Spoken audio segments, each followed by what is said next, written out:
This is the present moment. So back here is the past, and then here is the future.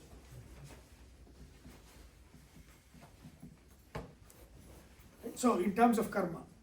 So what is coming from the past? I said this is one is the storehouse of all the karmas that we have done,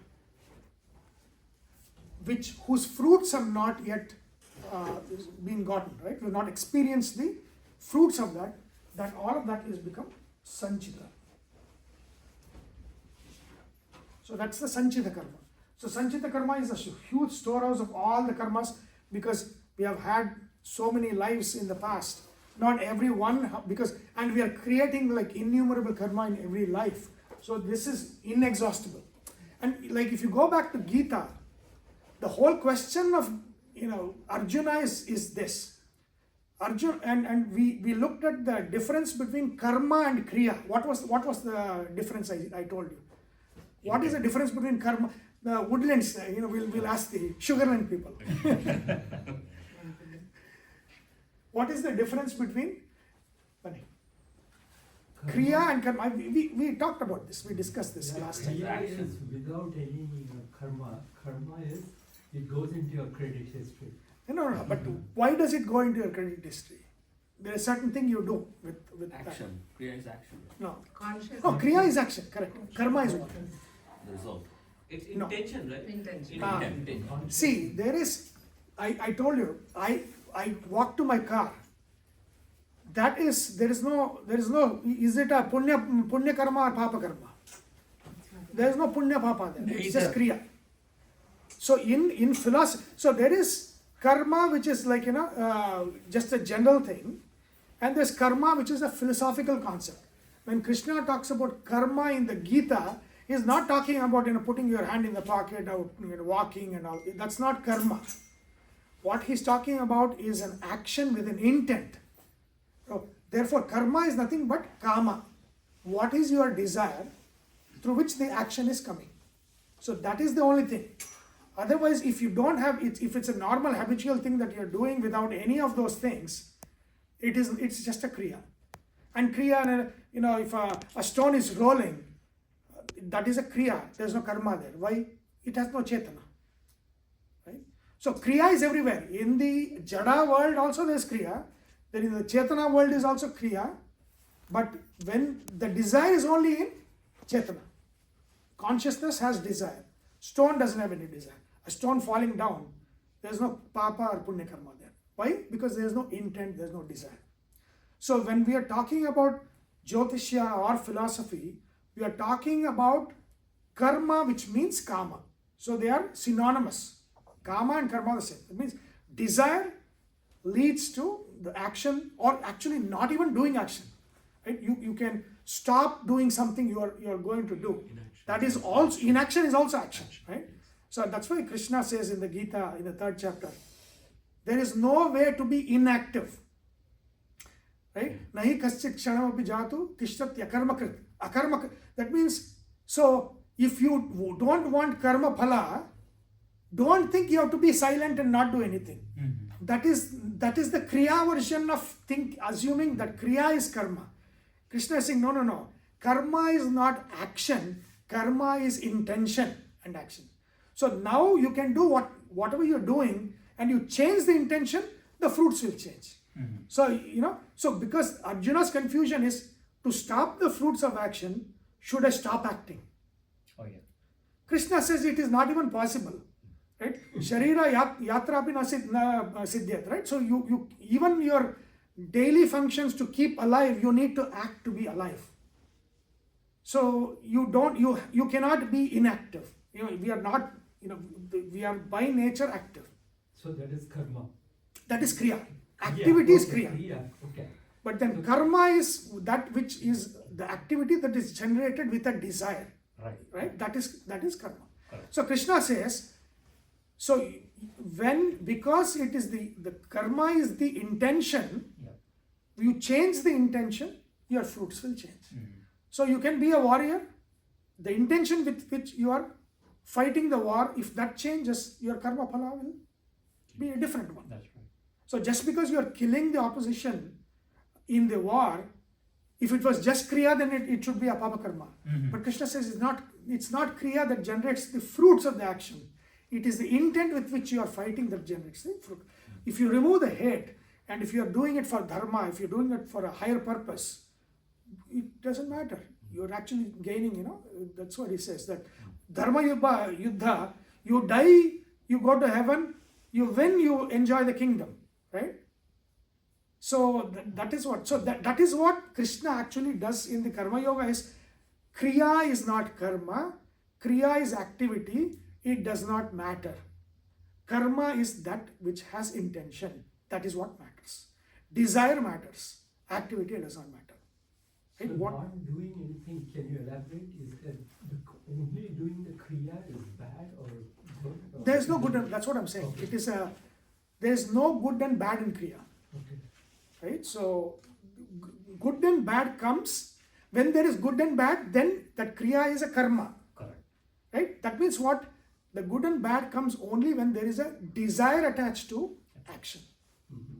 Right? So what desire you have attached to the action, when that is, so basically you can say, karma or kriya, whatever, it doesn't matter, desire matters. With what desire and what intent am I doing something? That determines the result. What you did, what you're not doing, it doesn't determine.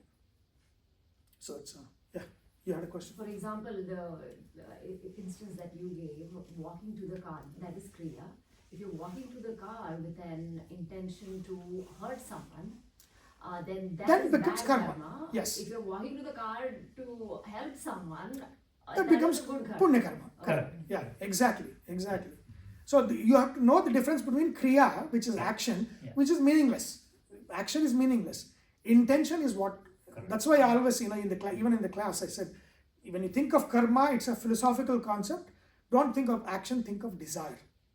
So desire is what Krishna is talking about. In philosophy, whether it's Ishavasya Upanishad or any Upanishad where it is talking about karma phala, it is talking about kama. What is the intent you had behind the action? That is what determines the good or bad nature of that action. Action does not determine, desire determines. That's what it is. And so by changing the mindset, changing the desire, you change the result. Right? So if it was the other way, then Krishna would have told Arjuna, don't act, don't do anything. Because Arjuna wanted to go to the forest, right? I mean, even though it was like, just a momentary thing that he had this confusion, but still this is, is action important or intent important? Krishna says, no, intent is the most important. You change the intent, you can fight, nothing happens. Right? Actually you get swarga. You can kill people, you can do anything. No, dharma yuddha. Yeah. It's not like you can go kill people. No, It's I mean the intent doing that. like you're I mean, the killing a doctors- villain. Yeah. It's Exactly. a good thing, right? It's a good thing, yeah. So it is, he's a murderer. What? No, he's a villain. He Yeah. needs to be taken down. That's Right? right. So that's So now, So one question regarding this intention, I'm always confused. How do you determine it's a good intention or bad intention? I give you the example. In one of the lectures by Sadhguru also, he also mentioned Hitler, I mean we all know he killed so many Jews and all those stuff, right? How do you determine his intention was bad or good? Because he also mentioned, Sadhguru mentioned, it doesn't matter how many people he killed, it matters how he lived within himself. Okay? So how he lived. See, So was there a hate in his mindset? There is hate in if his there is mindset. no hate, that How do we don't? No, I mean, see, that so is there what are I certain am saying. questions where it becomes just like a hypothetical, right? I cannot go into his mind, you cannot go into his mind, we don't know. But from what he acted, it looked like it was out of hate. Like if he gassed some people, then it Holocaust, that means there's an intent, there's a hate within himself. So that is, that is not what we are talking about. We are talking about a dharma yuddha where, Arjuna is taking on Duryodhana and the Kaurava army, and it is how the world is going to be after that, right? See, if you look at after the war, the Vidura Niti was what was the morality, the ethics of the kingdom of Yudhishthira. What did Duryodhana follow? We had the Vidura Niti class. I don't know if you attended. It's called Kaninka Niti. So the guru of Duryodhana came from Afghanistan, Gandhara Desha, right? So especially Shakuni calls him, he needs a good influence, right? Good influence. So he calls Kaninka from, and then Kaninka, there's a beautiful chapter in the Mahabharata where Kaninka says, exactly like what politics works today. Put on your orange clothes. People should see that you are religious, but inside do all the bad things. 100, it looks very modern, like what he tells, give donations in front of everybody so that they all know that you are doing good actions. So this is the Kaninka Niti that they were, the Pandavas were not fighting against a piece of land. They really didn't want the land. They are fighting against an ideology which was, if Duryodhana took over the kingdom, Kaninka Niti would have been, be the most important, that would be the ideology of the kingdom. So even with Vidura Niti, we are still in a Kali Yuga started like this. So just imagine if the Kaninka Niti was there, it would have been even worse. So this is the fight between ideologies. Vidura Niti ideology and Kaninka Niti ideology.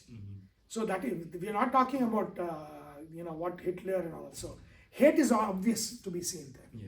Without hate you cannot do that kind of bad things. Yeah. So the kriya and the karma you're talking about, right? The outcome. So the result of that can be good or bad. I had a good intention of doing something to somebody. Yes. But then it didn't work out. It didn't, meaning it failed or whatever, right? Correct. Yes. But then my karma is good or bad? The intent No. is good. That will see in the 18th chapter Gita. So Krishna says there are 5 causes to action. 5 causes. It says Adhisthana. Adhisthana means where you are, your context. Basically, Adhisthana means your context, where you are, who you are surrounded by. That is what is Adhisthana. Karta. Karta is your intent. Like you need a karta. So then Kriya. Kriya is your action. What is the kind of action you're doing? And then Chesta.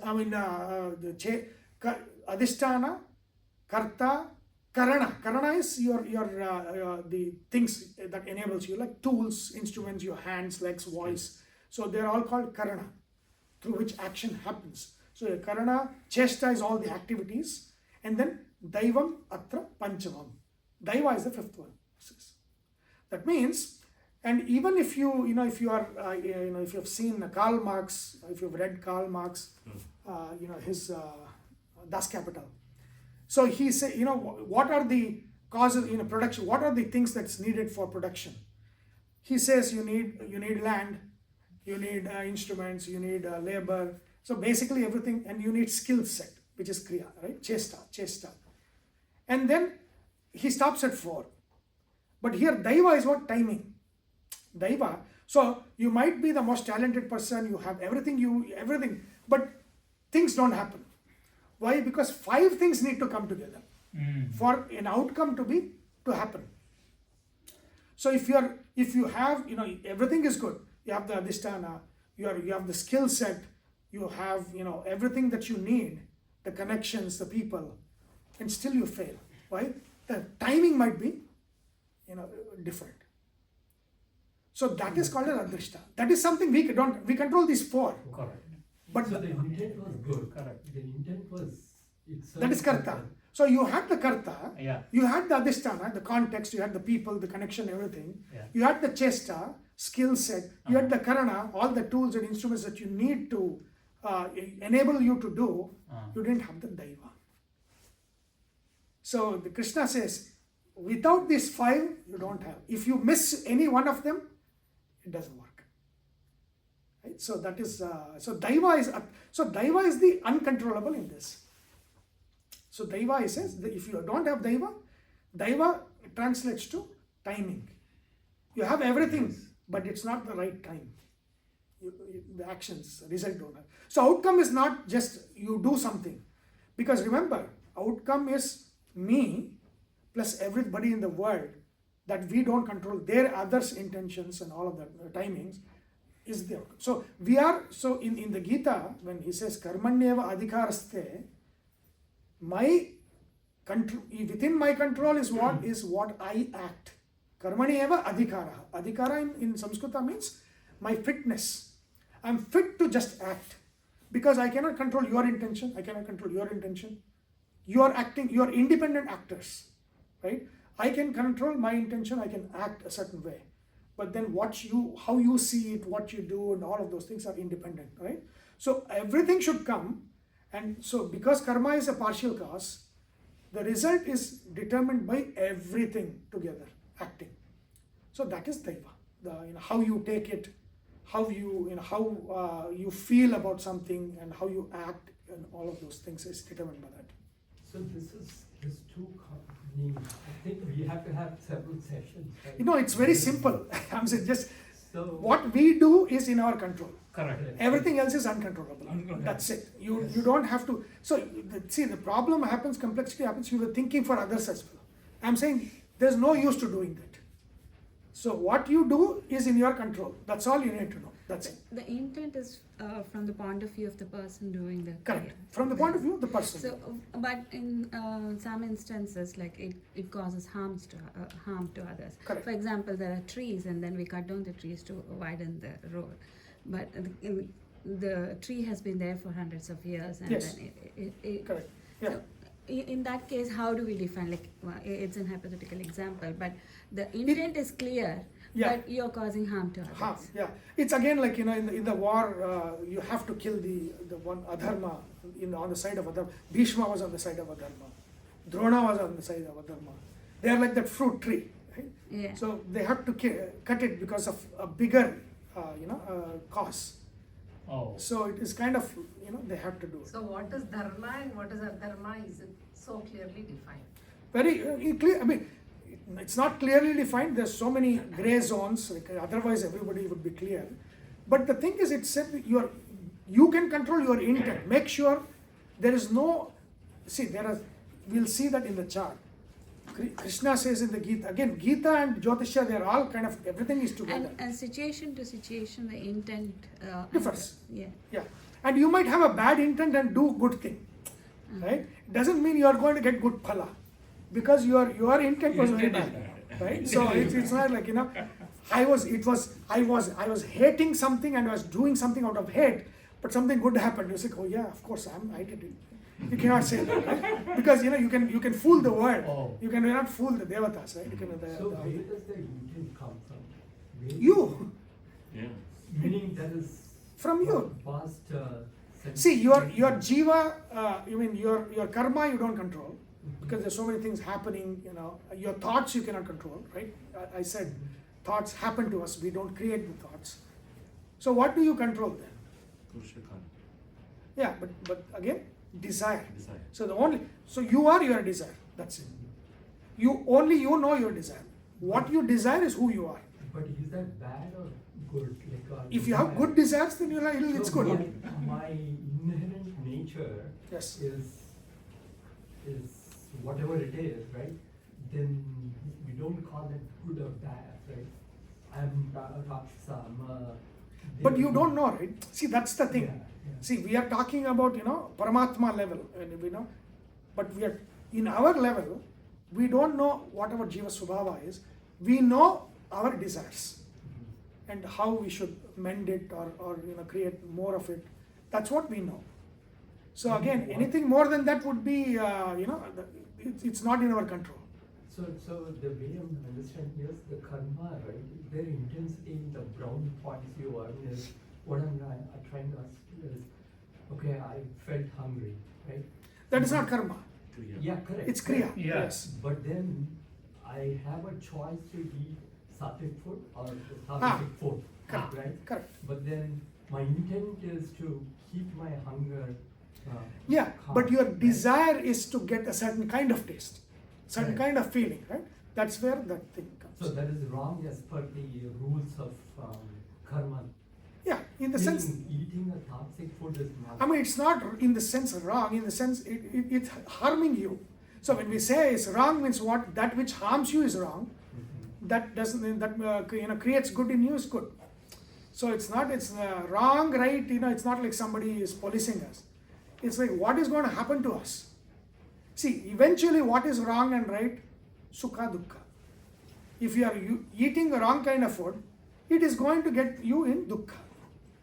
Your right kind of food, eventually, in the long term, it's going to cause you sukha. That's it. So there is no other, wrong right. It all translates to sukha dukkha. That's it. I Just think one the best point. example can be taken in the Mahabharata itself, right? Yeah. Right. Vidura went away, and one of Duryodhana's brother also went away during the Draupadi Vastaparna, whereas the others stayed in, even Bhishma. Yes. Intent, right? I mean, I think that. Yeah, Bhishma, Drona, they're confusing. So Yeah. they are like, they Yeah. had the employee mindset. So they thought that, their loyalty is to the king. To the So king. whatever happens, you cannot go against the king. Ah. That was the wrong thinking. Yeah, but they were great people. They were, his Vasu. So that's the thing, right? Brihaspati, Duryodhana is Brihaspati. So even though they were Daivik, the loyalty, that thinking was wrong. That kind of mindset. Just one, the wrong and right is always a perspective, right? Because No, perspective. in a sense, she gave an example of cutting a tree. Okay, Yes. Cutting a tree, maybe you are doing something good to get the roads widened, etc. But somebody else feels, hey, cutting a tree is bad because it protects so many other things. Correct. So it's all perspective of who is right, who is wrong. No, it's perspective of greater good or selfish good. Right? Comes. But again, Comes you may back say to that, when- hey, my building a road is better rather than protecting the tree from various other things. So it's where I guess it is the timing. So when there's need for a bigger road, cutting tree makes a good intent. When there's really no need for a bigger road, you're doing it selfishly for no good Yeah, reason. see, when Krishna says nishkama karma, Mhm. I said there is no sun in the manas. Kama is always there. So there is no nishkama. That is a zombie, right? If you don't have any kama, any desire, you're not human. So there's kama. So what does Krishna say what does he mean when he says nishkama? Is selfish kama. Ah, That means I'm not cutting it for myself. Then it becomes selfish kama. But I'm cutting it for a greater good. Then it is nishkama. Even though there's kama in it, it is not selfish. Therefore, it is nishkama. Right? So there is no way in which somebody can be desireless. There's no way to do that. that's true. Right? Krishna says in the Gita that you need to have the desire to learn, to desire to do good. Right? There's a beautiful story in the Mahabharata. I don't want to digress, but where this is after the war, where the Pandavas and Vidura, they go to Bhishma when he's on the bed of arrows. This is a Shanti Parva, where Yudhishthira is asking, and even others are asking a lot of questions to Bhishma. And then one of the things, that one of the days when they're done and they come back to their camp, so they're still in the mood to discuss. So Yudhishthira asks them, among dharma, artha, kama, which is the highest, which is the middle, which is the lowest? Then he says, let's start with Vidura. Vidura says, dharma comes first, artha next, kama last. So because, dharma, artha without dharma and kama without dharma destroys us. So dharma has to come first. Then same thing. Next is artha. Artha has to come above kama. Right? So you can, otherwise, I don't have the money and I'm using somebody's money to enjoy. It's destructive. I earn and then I enjoy. That's good. So there is a hierarchy there. Okay, then he goes to next one, right? He goes to Arjuna. What is Arjuna says? Artha comes first, then dharma, then kama. He says. Okay, what is the explanation? Yeah, because see, I can be dharmika, but without artha. Again, artha here is, there's two kinds of artha, right? One is daivi sampat and one is manishi sampat. Artha is a manishi sampat, means, wealth and all of the prestige and success and all of that. Daivi sampat, artha is what? Jnana. Oh. Jnana is also this one. So then Arjuna says, Artha comes first, because if I am a Dharmika and I am poor, what is my impact in the world? Very less. If I am a Dharmika and I have so much of resources that I can influence Dharma across the world, my impact is a lot more. So Artha is first, right? Especially Artha, Dharma, this one, Vidya's Artha is the first. And then comes Dharma, because even to understand Dharma, you need the Artha of Vidya. Otherwise, you don't know, right? With the confusion we'll have, is it Dharma, Dharma, all of those things come. And then Kama. Then, of course, they ask Nakula Sahadeva, they also say the same thing. Artha comes first, and then a few more things. The most important, the most radical, they ask Bhima, okay, what is your opinion? So, all along in the Mahabharata, Bhima is the final arbiter. Like when he says something, nobody would have thought about that thing, and so they all realize, okay, what he's saying is correct. So as Bhima says, Kama comes first, then Dharma, then Artha. Oh, Kama comes first. He says, yeah, Kama comes first. Then he says, see, Kama you're looking at as in a very narrow sense. Kama you're looking at as enjoyment. Kama is desire, right? Yeah. To do dharma, you have to have the kama to do dharma, right? Yeah. To earn artha, you have to have the kama to earn the artha. So where there is no kama, how can you even do dharma or artha? You cannot. So what is fundamental? Kama is fundamental. Karma is fundamental. Kama is fundamental. Suddenly, he changes the artha and then dharma. And then he says, see, even though I say that, all the three versions of this, you can rationalize what comes first, what comes second, what comes third, because the question itself is ill-posed. You say, Yudhishthira, your question is wrong. You're not asked the right question. Simply, we can all rationalize and say, oh, dharma is first, or artha is first, or kama is first, with our own reasons, and every one of them is correct. So he says, that is not the way to ask. You should say, what is first is when all the three are together. Dharma, artha, kama is together. So I use the dharmic ways to earn my means and enjoy responsibly. That is first. When I only have two, then that is middle. When I only focus on one, that is least. That is the right way to answer this question. That's what he says. Right? That means if you have, like for example, in today's world, it's artha and kama. Dharma is iffy, right? It could be. So that's middling. He says that's not the correct one. Or if you have dharma and artha, there is no kama. You are earning everything, and like you are not even enjoying it, or are you giving to anybody? So that is also bad, right? So then again, dharma, you are very dharmic mindset. You want to enjoy in a dharmic responsible way, but you don't want to earn. That is also wrong. Right? So first is when all the three are present. Second is there is any two. Third is only one. If you are just dharmika, you cannot earn nor can you enjoy. This is the worst thing. Or if you have, if you are only focused on earning and you cannot enjoy nor can you have dharma, that is also worst. And of course, only kama, no dharma, no, that is, that's a drug addict, right? So that's, so it's not even money, there is no dharma, you are just addicted. So that's also the worst. So now he says, no, Yudhishthira, you asked the wrong question. Because you can rationalize the answer. All the three are correct. When you say dharma comes first, or artha comes first, or kama comes first, all the three are correct. But the question is wrong. If you want to create that hierarchy of what is first, what is middle, and what is low, this is how all the three first, only any two second, and the least is just one. So there he's saying that even to do good, you need kama. Even to earn, you need kama. So all kama is not enjoyment. Kama is the desire to do. Right? So that is fundamental. So when Krishna says nishkama karma, it doesn't mean that there's no kama.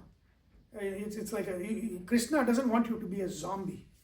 Krishna wants you to have a desire that is beyond your selfish desire, like a bigger, higher good.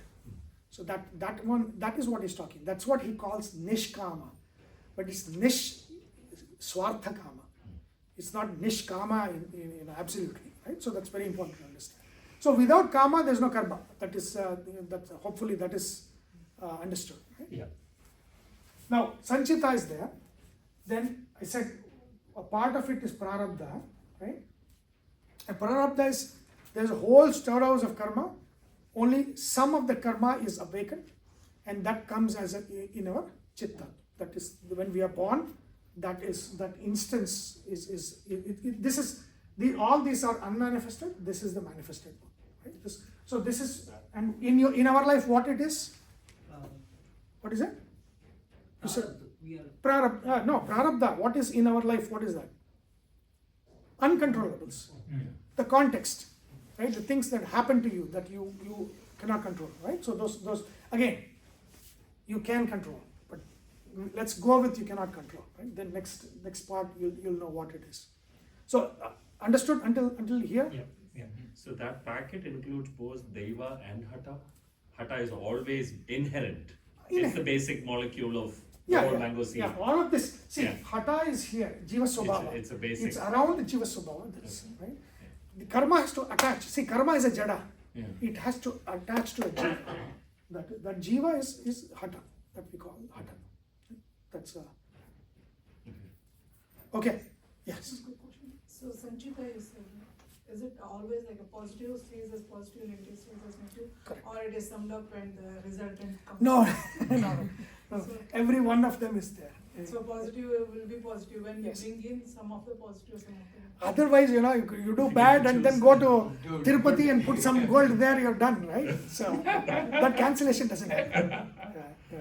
I think that's what, that's what the whole concept of putting in the hundi is cancellation.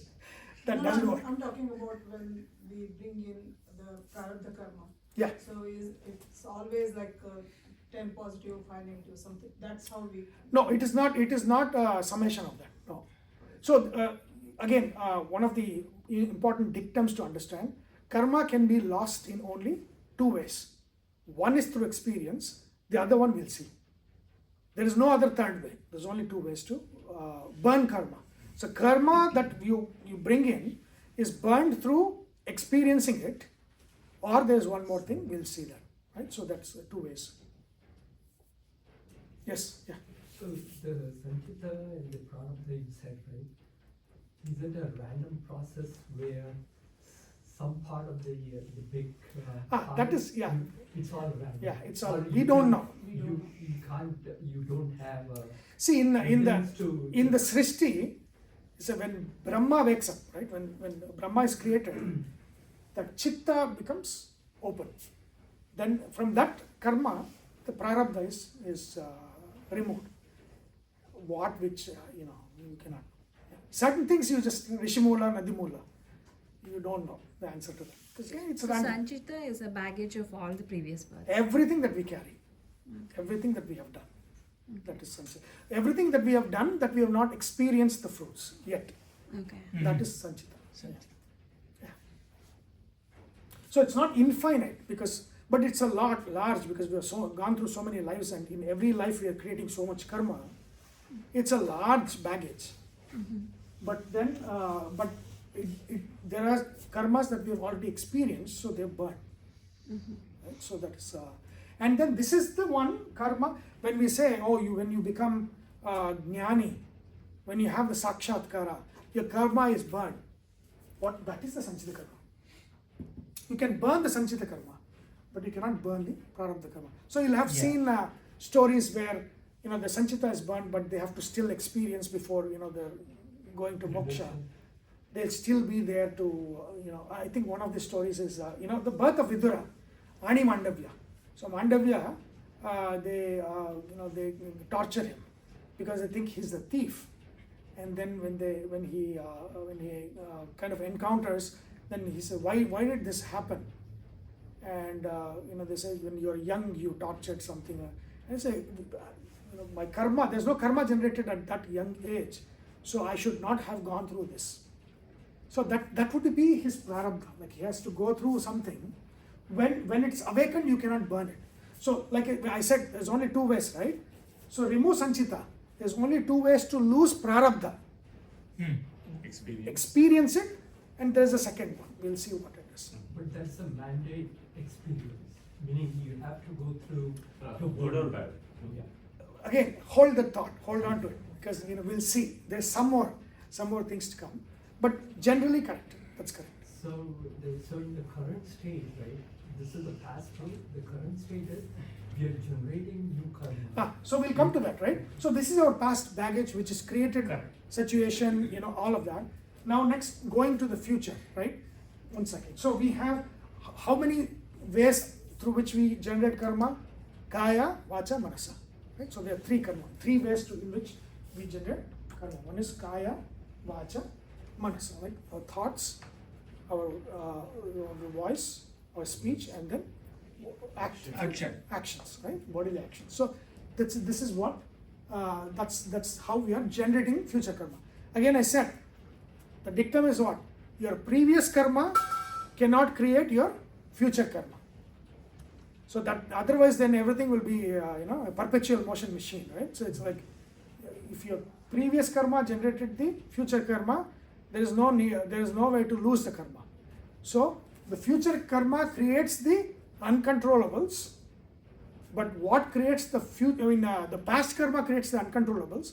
The future karma is created by effort, purushakara. What we intentionally do, what intent we do things now, that is generating the future karmas. Okay. Whether it's through speech or action, that is what it is, right? So every time when you give birth, you are starting a new account. A new account, Okay. This account, Okay.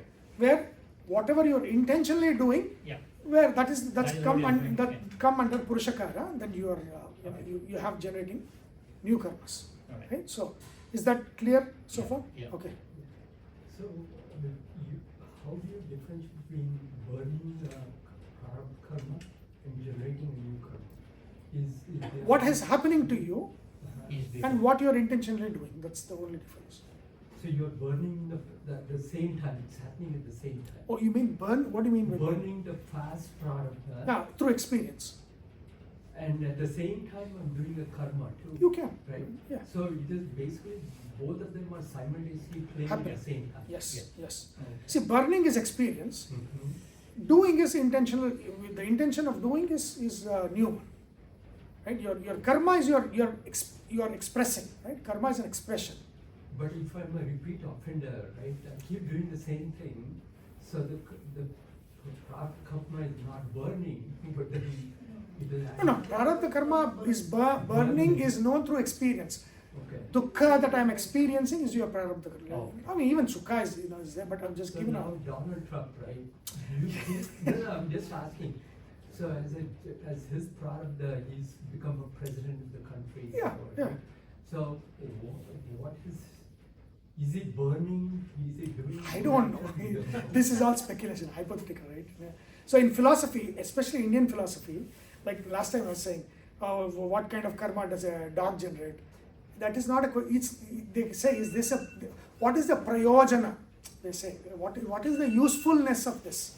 That is not a useful thing, right? Because it's a speculation, what is the end to that, right? So, like what is useful to us? That's the focus of philosophy. Correct. So, So now, I have a question, Yes. since we brought up country.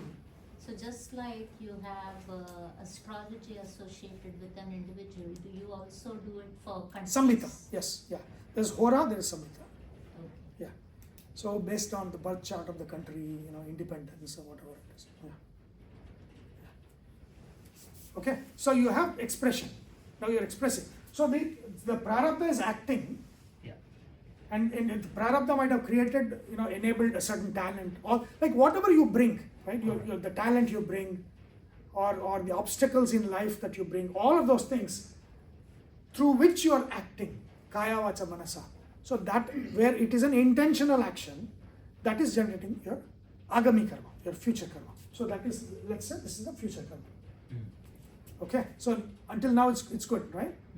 Now, I said prarabdha is uncontrollable. Right. Not entirely true. Prarabdha is also controllable. So prarabdha comes in three forms, and I'll explain to you why it is, right? And then everything will become, oh yeah. Otherwise, why am I doing Navagara Shanti, right? Or Sudarshana Homa? So all of that. So now prarabdha itself comes in three variations, and you can see that in the chart. And it's called, you should note it down, Drida Karma, Adrida Karma, Drida Karma. Three ways where prarabdha is manifesting in our life is three. Adrida Karma, Drida Karma, Drida Karma. Three things. Okay. So prarabdha, so what is Adrida Karma? That means it is that prarabdha that is come which we can conquer with our effort in this life. That is all. Now if some bad luck is happening, you get some shanti done, you do some puja vrata, you can ward it off. Right? It is not it is uncontrollable in the sense that it has happened to you. Can you remove it? You can. So I said the second way to remove the karma, right? One is to experience. The other one is what? Through the sadhana. Experience sadhana. So even prarabdha, you can still burn the prarabdha as long as it is a adrida karma. That means I have done something very minor bad. And the fruit of that in this life would be an obstacle that is conquerable. Otherwise, there is no reason for getting any puja or shanti done. Right?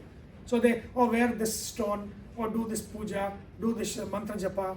Why do they say that? Everything when they say there is a meaning to it. If prarabdha is completely uncontrollable, there is no meaning to it. Like, what are you doing with your action? The reason is, prarabdha is not one. Prarabdha is three kinds. Adrida karma means basically what drida, it's not adrida. Adrida means it's weak. It's very weak, bad karma that we have done. But that could be warded off with sadhana, with japa, with homa, with all of those things that that we do here. That is adrida karma. So that means prarabdha, when it comes, if it's adrida, you can actually destroy it through your efforts. Right? So interaction between prarabdha and purushakara. Purushakara can conquer prarabdha, which is adrida. Can purushakara conquer your past karma? Yes, if it is adrida. Adrida, right? That's one. And you can see that in the chart when we go there. I'll show you that. What is the next one? It says drida drida. That means it is even a little more effort. You have to do a lot more tapas and sadhana and all of that stuff. It is very, very difficult, but is still conquerable. If there is a lot of effort from your side, you can conquer it, ward off that. That is called as drida drida. Right? Something which is easy, something which needs a lot of effort. Right? Yeah. So, is there a way to differentiate drida, drida, or am I going ahead?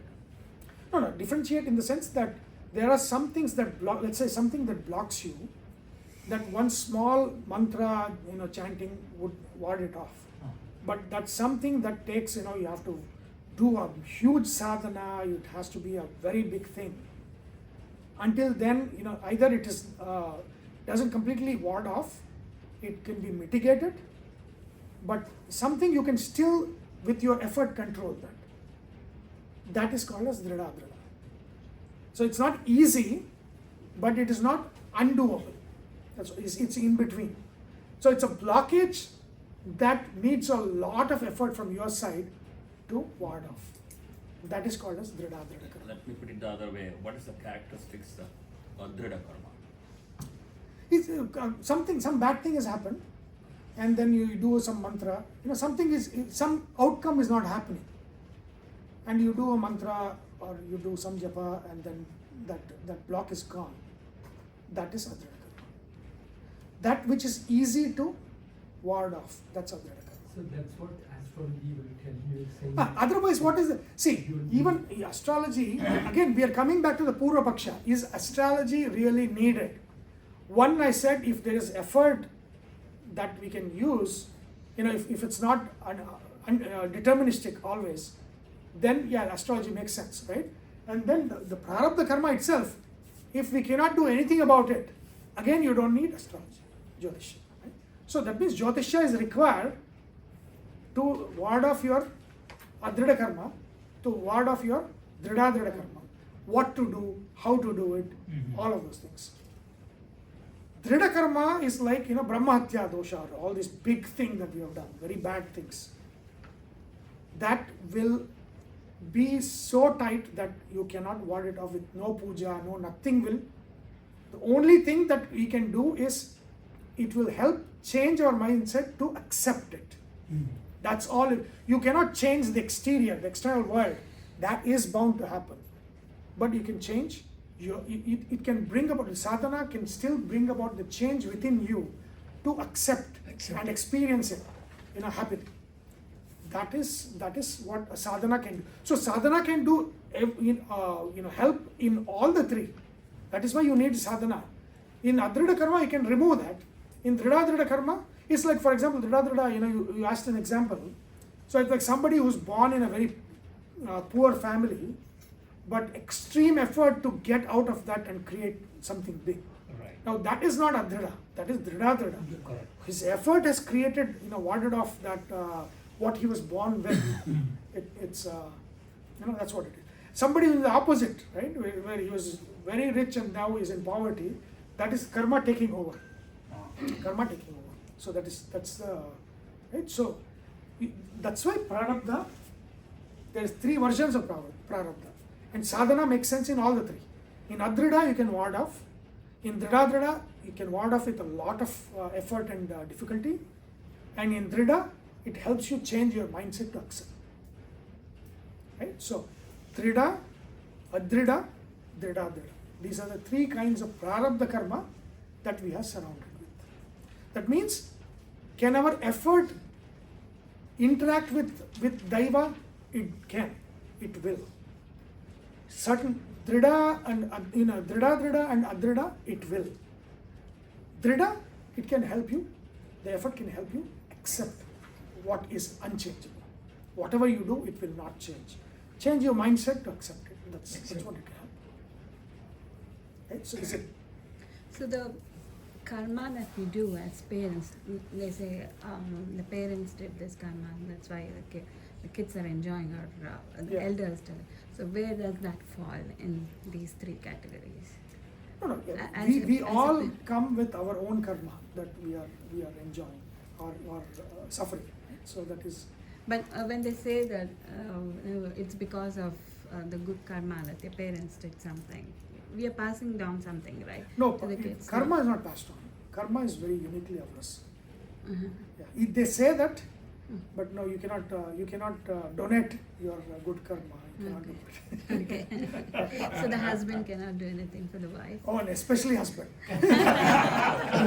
You can ask my wife. What she's saying is like we always keep hearing, right? So the parents did good, that's why the children are enjoying it. But what does that mean? I mean, you have created the situation in which. So I mean, if the kid's horoscope doesn't show the prarabdha karma where they are going to enjoy, whatever you do, they are going to suffer even in that enjoyment. So it's all up to them. How you can create all the nice comforts. Like you can, the highest suffering is always in the middle of comfort. Right? It's you have all the comfort, but nothing can relieve you. And how do you define blessings? Real Ashirvad, isn't that? No, it will. Blessings. You can take the blessings as adrida karma, helping in adrida karma, helping in drida karma. In drida karma, it helps your mindset to accept it. So blessing is part of the purushakara sadhana. It is not in the prarabdha. It's not changing. It is changing how you take it, or how you can deal with your adrida and drida. So that is where the blessing comes. Because even when you do puja, that is the blessing, right? Your blessing is where you ward off the prarabdha that comes to you. That is still the blessing. So yeah, whenever we get the blessings and all, which is a great thing, that blessing is helping us in our Purushakara to ward off those parts of prarabdha karma that is controllable in some way. That is how it is. So how is this related with Gandhari transferring her punya to Duryodhana? This Shield. It's just she created a shield for him. That's it. Right, but that is because of all her sadhana, karma. Yeah, she was able to provide a shield, blessing to him. But he was in, he is Kali, so he is in the most adrida of adridas. So nothing can help him. Yeah. We have to move forward, so. Yeah. So hold on to the question. Let's finish this, and then. So now the past you have prarabdha, right, and then sanchita, and then in the future you are doing your purushakara, that is creating your agami karma, and the past is coming in, prarabdha coming in three ways: drida, which is you cannot do anything about it in the external world; adrida, which you can remove with our efforts. Drida needs a lot of effort to remove. Three things, right? So you have drida, adrida, drida. Clear so far? No. Now, so there is one more concept, and we are done with that. And the concept is this: in the karma that we do, I said karma is kama. It's not just the expression, it's not just the kriya, but what is the intent or desire behind the kriya that determines your agami karma. Now that itself is three versions. It's swakarma, samyoga karma, and paraspara karma. Three versions of it. Now swakarma, again, these are all real situations that it's talking. Swakarma is what? This individual is just doing himself, the result happens. He is the only one that is going to get the fruit of that action, because he was the only one that is involved in it. His desire, he acted, that outcome happened, and then that karma is accrued. That is called as swakarma. Samyoga karma, you have villain, right?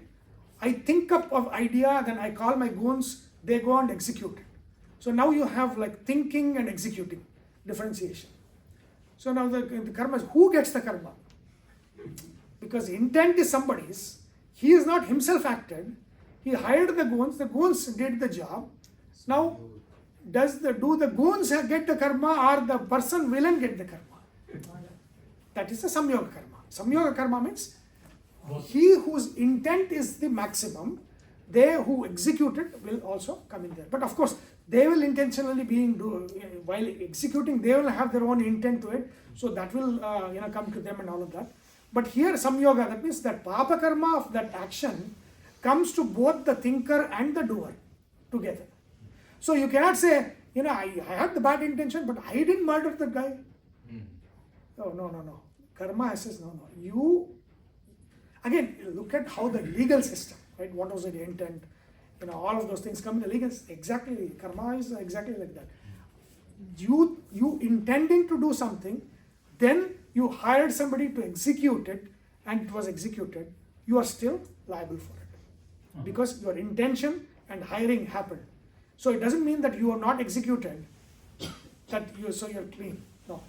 If your intent was there and you hired and executed to somebody, you are still going to get the karma of the matter. So that's called as samyoga karma. That means somebody else did it, but still, because of the intent and hiring, the karma of their karma has transferred to me, because I was the source of that. So there is no, I will desire all my desires, somebody else will do, so I'm squeaky clean. That will not happen. Right? So that connection to the result and intent is always there. Similar with the good ones also? Yeah, good one also. Yeah. And that's why that's important. Paraspara karma. Now, paraspara karma is one beautiful example of paraspara karma is, let's say I open an educational institution. A lot of poor kids, they get educated there for free, and that punya comes to me. Right? So again, the teachers are teaching, but I was the one that helped create and all of that. So that punya comes to me. Now let's say a lot of those students go on to build their own institutions, create their own thing, and then even greater good happens. So do I have that phala of that karma also? Yes. That is also there. So it's like a pyramid scheme. Yeah.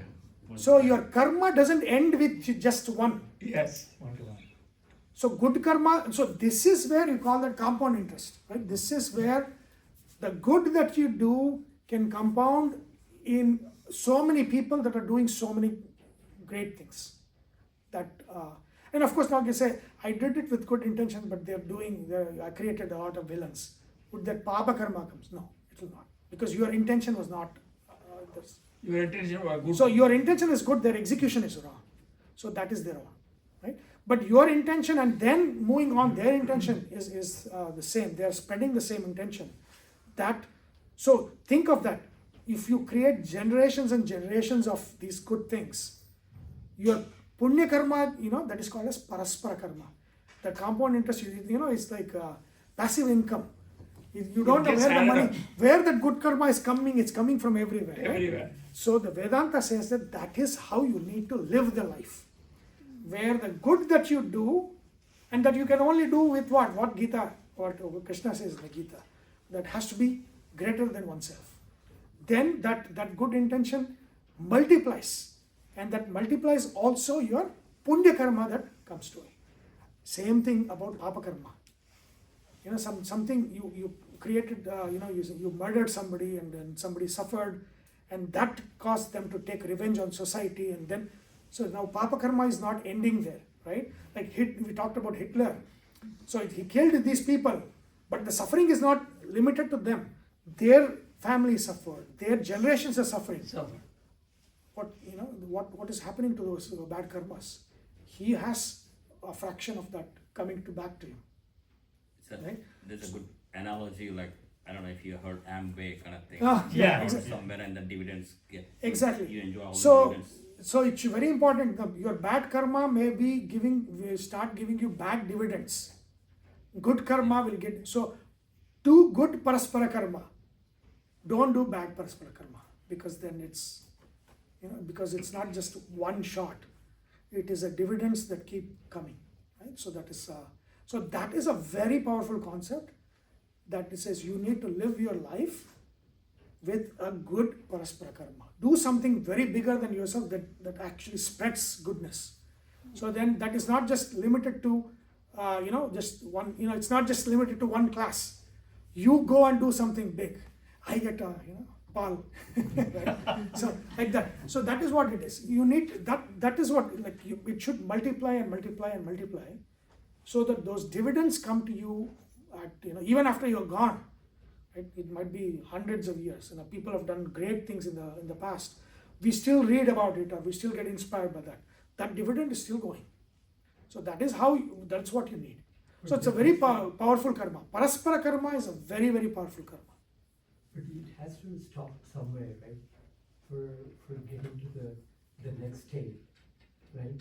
Whether you're earning a lot of, your sanchita has to stop some point of time. No, you don't have to. You're like, when you turn it to nishkama, you're indifferent to good things coming to you or whatever. You're indifferent. So once that attitude comes, then there's nothing else. So you might be getting good dividends. I'm not taking the dividends. I'm fine, right? So that the dividends will be swarga, right? It'll give you swarga. I don't want it. Yeah, you can do that. It's just like I don't accept the bad. I experience it with indifference. Same way I don't accept the comfort and all this stuff. So it's just fine. Right? So that is karma theory. That is the whole concept of karma. It's from the past you have sanchita karma, and then sanchita karma, the one that manifests in our life is called prarabdha karma. Prarabdha karma is the one that creates those situations, that is uncontrollables, like uncontrollables in a way. And then purushakara is our effort, and it's always our intentional effort that creates future karma, agami karma. And then hata is the one that tracks, all the karma is tracked. Jiva is the one that tracks the karma.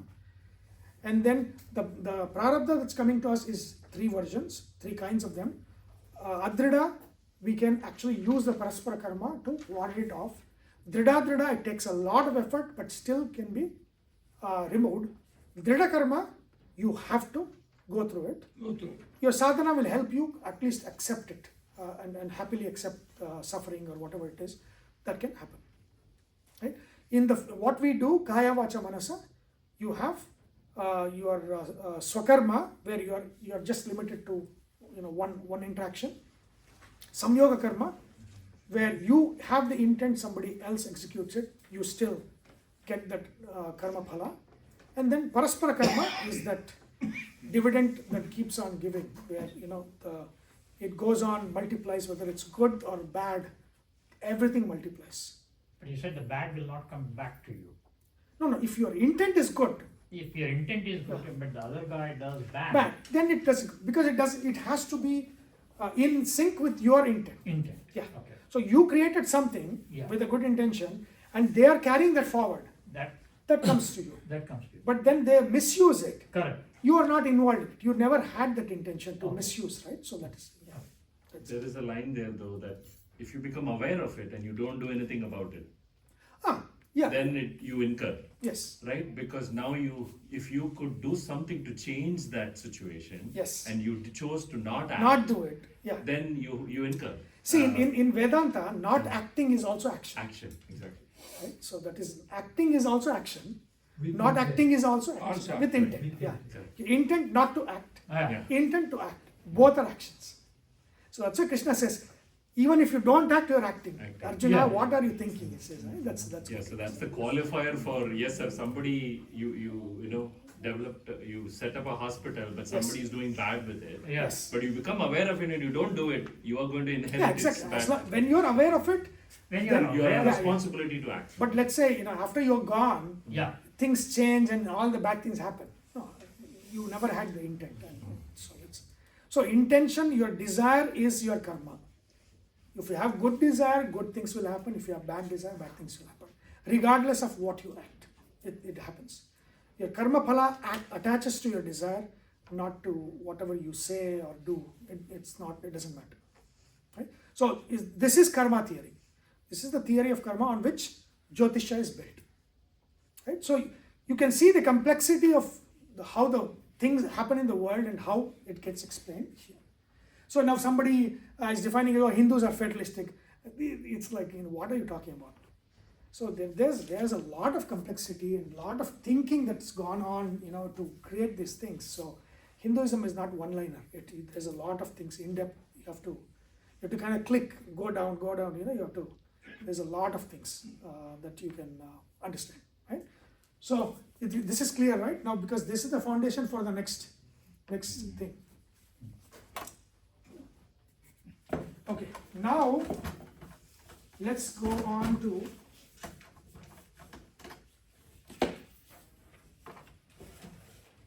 so elements of Jyothishya. Going to the fundamental elements of Jyothishya. Now I said it's all connected to Vaidika, literature, right? So how many devatas are there? Brihadaranyaka, they asked this question. How many devatas are there? Mukoti. No. That is not devata. There's a lot of rishis there. So actual devatas that are around us, that are influencing us. There are three Gana devatas. Three groups. What are the groups?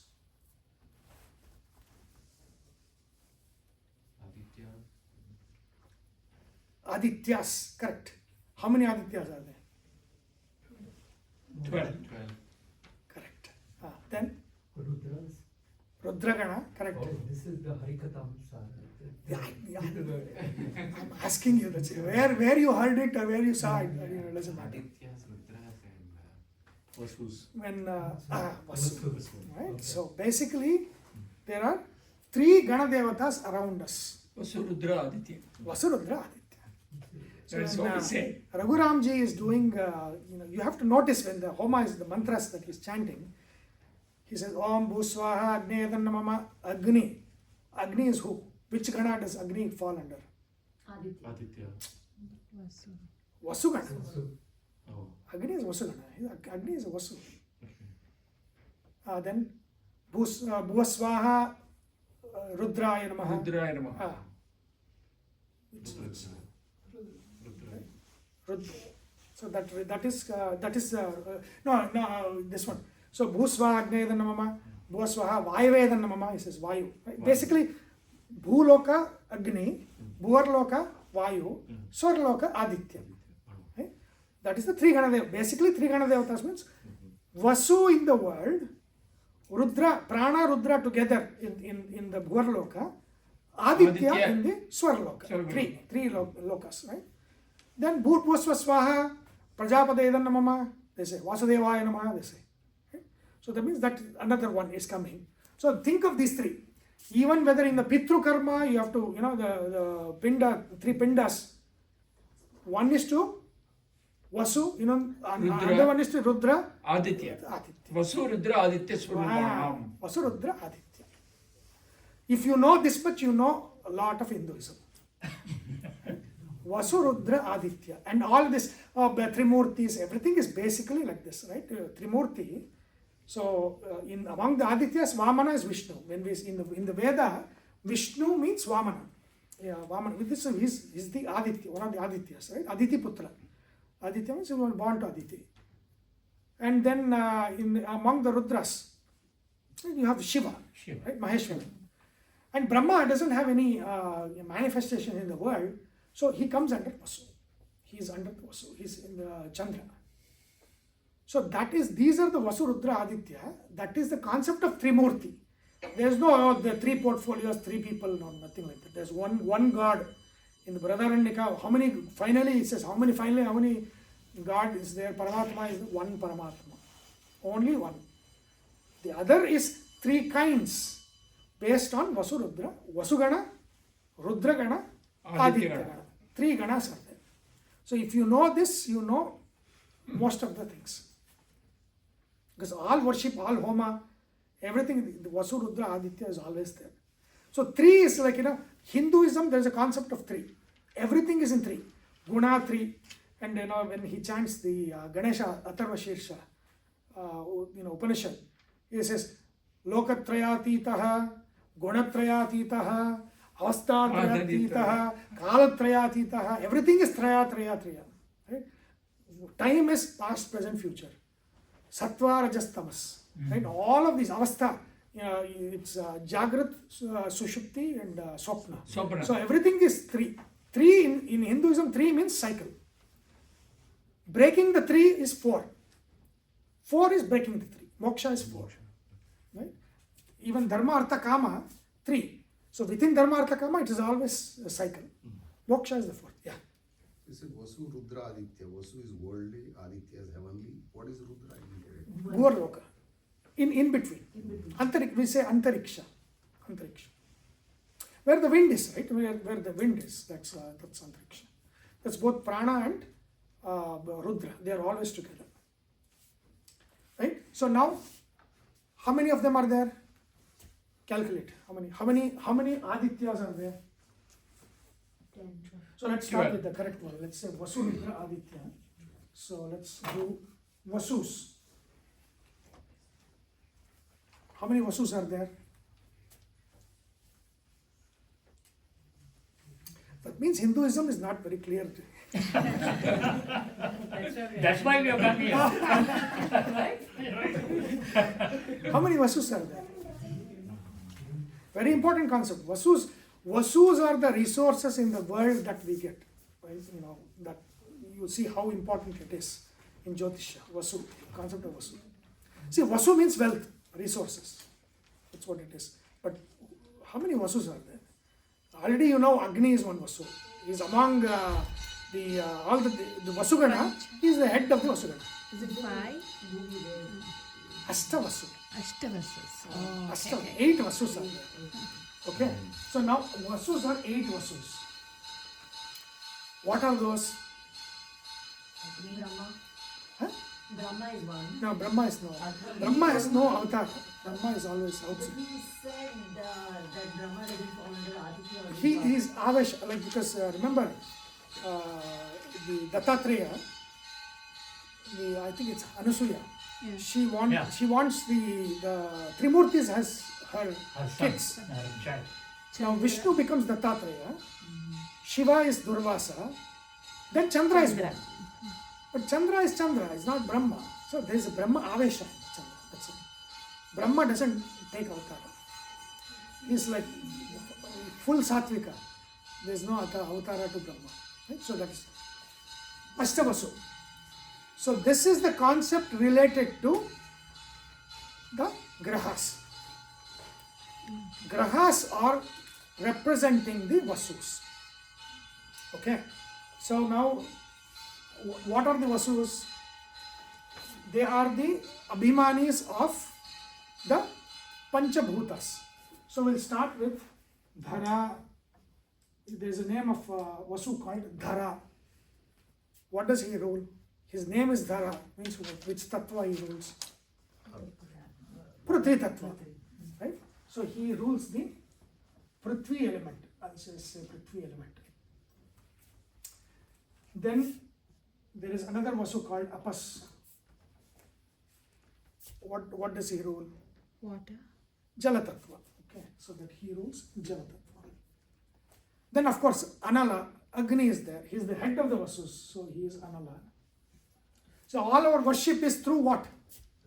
The highest worship Agni. is through Agni. You cannot do anything else.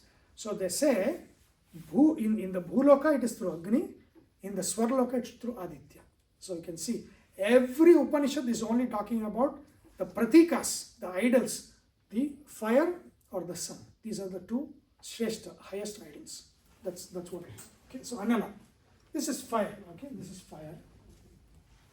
Then, what is the next one? Anila. Anila, which is Vayu. Vayu Tattva. Which is Vayu Tattva. And then, this is a different name. Water. Bhishma. Which is, what is Bhishma's name as a Vasu? Oh, Bhishma was cursed as a Vasu. Remember, right? He was born as Bhishma because he was cursed when he was a Vasu. What was that Vasu's Crushed name? means? Huh? What do you mean? Crushed? Cursed. No, cursed. Oh, crushed. He just Shapa. Oh, okay. Yeah. So Crushed. which Vasu was that? Prabhasa. So Oh. Prabhasa. That is Akasha Tattva. He is Akasha Tattva Abhimani Vasu. Prabhasa. He is the one that gets cursed to be born. The other Vasus, they are the babies that, they go away back here. But Prabhasa has a Drida Karma. He has to go, right? That is, even in the Vasus, it was Adrida for them. The others, they went back. But Prabhasa has a Drida, so he had to live through it. Those are the Panchabhutas, right? Correct, exactly, that's what I'm saying. So they rule Panchabhutas. But these are all the elements of Jyothishya. I'm saying, I'll show you how it is. Then, it's called Pratyusha. Pratyusha. Who's Pratyusha? Surya Deva, not Aditya Surya. There's a Vasu called Surya. Right? That is Surya. Surya Vasu. Then Chandrama. That is the Chandra Vasu. Not Chandra Devata, Chandra Vasu. So Vasu. How many of them? 1, 2, 3, 4, 5, 6, 7. And then Dhruva. Not the Nakshatra. not the Dhruva, not the Dhruva Nakshatra, but Dhruva Vasu, who is the Lord of all the Nakshatras. Right? Now it gives you how many elements? 8 elements of Jyothishya. So you can say there are these 7 elements. Dhara, element of Dhara is ruled by which graha? Buddha.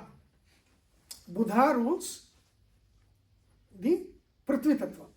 So put Mercury, Buddha. Apas Tattva is ruled by Shukra. So Shukra is the one that rules Apas Tattva, the watery element. Agni is ruled by Kuja, Mars. Then Vayu is ruled by who? Vayu Tattva is ruled by Shani. Shani is Vata. Vata dosha. Right? Vata dosha is Shani. And then Akasha Tattva ruled by Guru. So these 5 major planets are there. Right? 5. What are they? Buddha, Prithvi Tattva, Shukra, Jala Tattva, and then Kuja, which is Agni Tattva, Shani, which is Vayu Tattva, and Guru, which is Akasha Tattva. Then again, now you have Surya, Chandra. So 5 plus 2, 7. Right? Surya is what Tattva? Surya is also what Tattva? Agni Tattva. Chandra is also what Tattva? Jala Tattva. Right? So that means under Jala Tattva you have Shukra and you have Chandra. Under Agni Tattva you have Kuja and you have Surya. Yes. Okay. So now you have the 7 of the grahas that are emerged out of the tattvas of that through which vasus act. So they are all the ones that are going to bring you your karma back. Now, who is giving your prarabdha back? See, karma is jada, like this chair. You have generated a chair. Somebody has to bring this chair to you. The Vasu, Rudra, Aditya will bring it to you. That they themselves are not doing that. That's all Sambuddha. They give it to Buddha. Buddha, you are there, you are going to influence that story. You take the chair and give it to this person. So, actions happen through grahas. Sentience. They are, see, the grahas are the ones that have, they are conscious entities. They are sentient entities. Grahas are sentient entities. They are the ones, so giving and taking and all of those things happen through graha. So vasus are giving through the tattva, and then tattva, through the tattva abhimanic grahas, it comes to us. Right? And through in our life, that will be the stories that they are responsible for, that manifests in our life. What about Dhruva? But this is understood, right? So these are how many grahas? 7 grahas. Nobody asked me, there's Navagrahas, what happened to them? Yeah, we come to that, right? This, the 2 are Chaya, so that is not, so these are the 7. Now, we are talking about the elements of Jyothishya. So grahas are one element, right? You have the pawns, right? In chess. Okay, you have these 7. What are their responsibility? They are the ones that are givers or takers. Karma has to be done or brought to you or taken from you, which means it needs a sentient entity. And that sentient entities are vasus, and vasus are acting through the grahas. Okay. Right? So vasu, when we say asta vasu, that grahas, 7 grahas are the ones that are bringing and taking away. That is vasu. Okay. Now, Dhruva, I said Dhruva is what this is. These are nakshatras. These represent nakshatras. How many nakshatras are there? 27 nakshatra. Actually 28 nakshatras, but 27 nakshatras. Right? It's like the bead, right? You have the 27 beads plus 1 extra. Right? There's 1 extra. So there are 27. So the nakshatra elements come under the Dhruva, Vasu. Right? So now it's like what are the pawns you have in this board game of Jyothishya? You have 7 grahas. Okay. We have seen that here. Then we have 27 nakshatras. Okay. Right? Do you know, it's very important to know your own nakshatra. Do you know your own nakshatra? What it means? That means when you were born, moon was in that nakshatra. Oh. Do all of you know your own nakshatras? Yes. Okay, tell me a few examples. Ardra nakshatra. Bharani nakshatra. Anuradha nakshatra. Okay. Revati. Today is Revati. Good. Oh. Okay. Vishakha Vishakha nakshatra. Magha nakshatra. Okay. Yeah. So that means Chandra was in that lunar station. Right? It's a nakshatra. The horizon, right? No. That is a different concept. This is like where Chandra is, like which background, which constellation is in the background, right? That is, so it's fundamental. Vasus are fundamental to Rashis also. So that's why we have established how many concepts now here?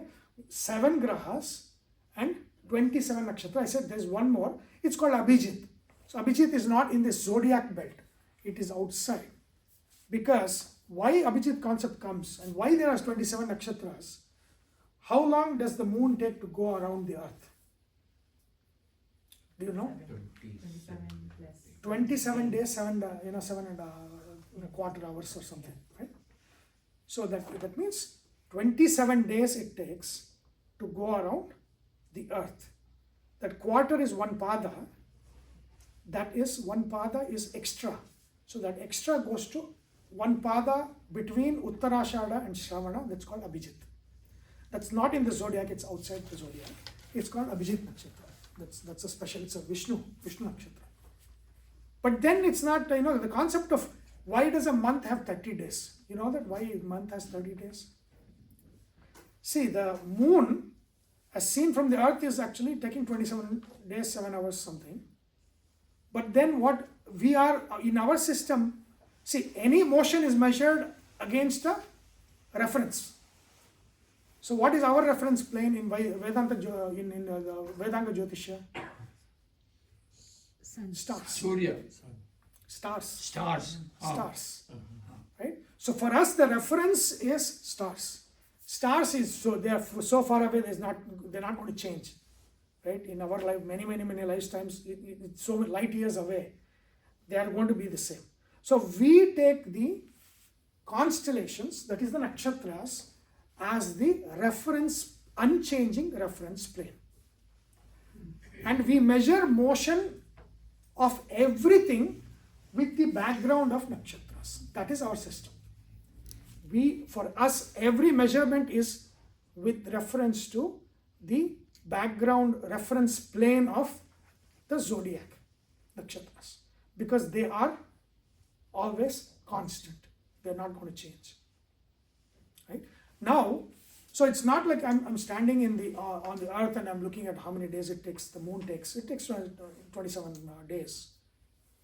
Now it's no. I want to measure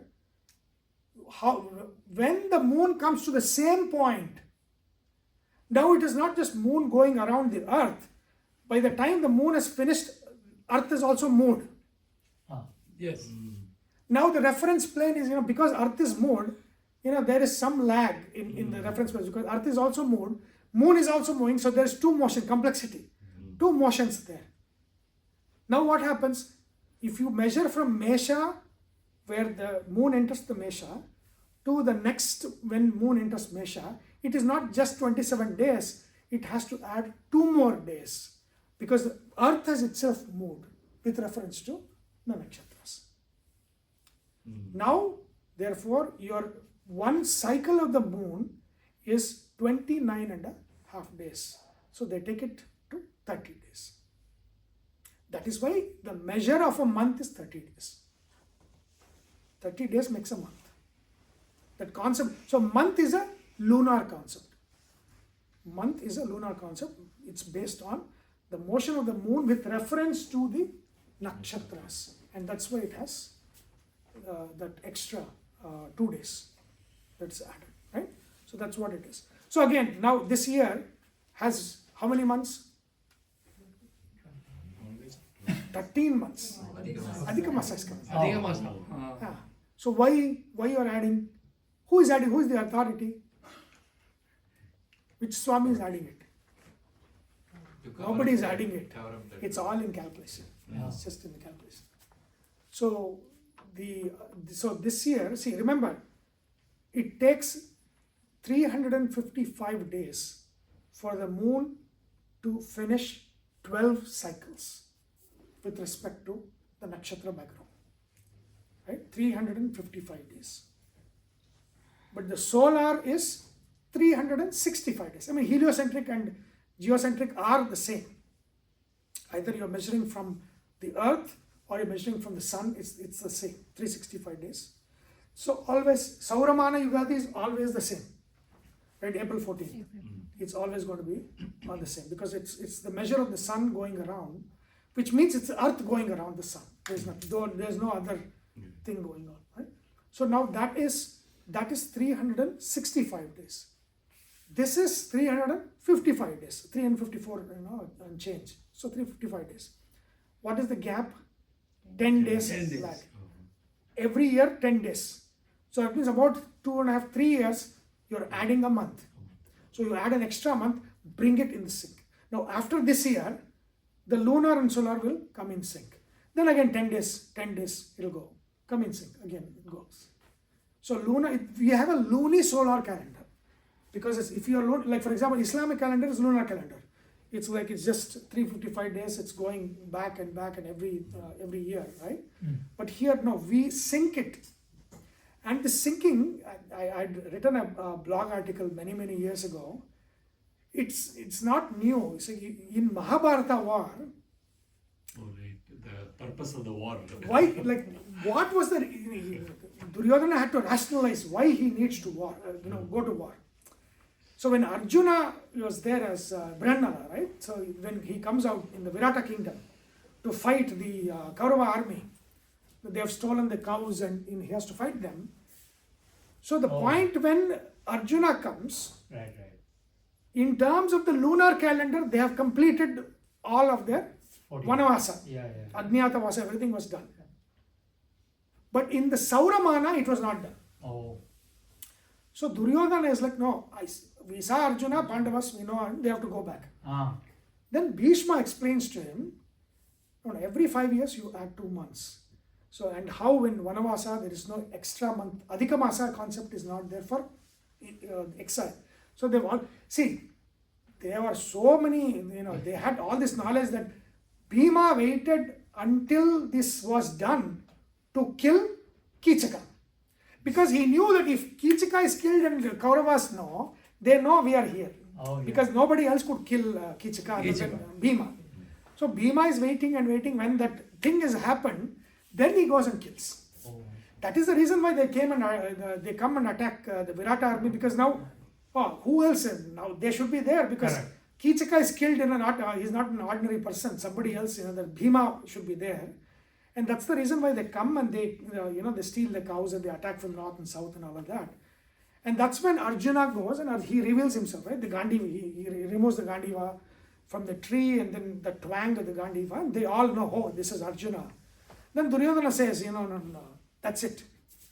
The calendar, Sauramana calendar, it is not still, that 13 years, they have to go back. So, in the blog I had said, the Kurukshetra war is a war of 2 calendars. The Chandravana calendar and the Sauramana calendar. Because, of course, it's not, it's basically, Duryodhana wanted a reason to say, no, I don't accept. But Bhishma explains exactly this thing. Hey, there's every 5 years you add 2 months to it to bring it to sync. This is the lunar, this is solar. He explains and says, no. This one is calculated this way. They are right. They're finished. But he doesn't listen. He says, no, there's still 1 more month pending or something, he says. So that calendar concept is very old. Even then, they had this concept of a lunar calendar, lunisolar calendar, solar calendar and all of that stuff. One is 365, the other is 355. And then every 2.5, 3 years, they add an extra month and then bring it in sync. It's kind of every 5 years, you add 2 months like that. And that Adhika Masa keeps changing, right? So once we have and you will see the concept of Adhika Masa is a Masa name of like for example, what Masa is now? Magha Masa. Which means when the full moon happens in Magha Nakshatra. Because now Surya, is going to, from the Makar Rashi, he'll go to Kumbha Rashi. So then, when you see the full moon, it will be around the Simha Rashi. It's going to be around, it's going to be Ashlesha or Makar Nakshatra. So somewhere around in that Paurnime, you will see Makar Nakshatra. So it's called Magha Masa. So the name of the month is named after the nakshatra in which the full moon happens. That's the name. Right, so nakshatra in which full moon happens means when you look at the moon, it is in the direction of that nakshatra? No, it's background of that nakshatra. Around in the background of that nakshatra. Yeah. Sometimes it might, it might start with Ashlesha and then at some point of time in the full moon, Magha comes. So you'll see that, right? Like the full moon that comes next, Magha, full moon, Magha Purnima, it will be around that Maka Nakshatra. Right? So now it says that between two Amavasyas, the sun has to move from one Rashi to another. Sankranti has to happen. Sankranti doesn't mean, Sankranti means sun going from one Rashi to another Rashi. That's what Sankranti means. Sankramana means walking, crossing the border of what Rashis. So Makara Sankranti basically is crossing the border from Dhanur Rashi to Makara Rashi. That's what Makara Sankranti.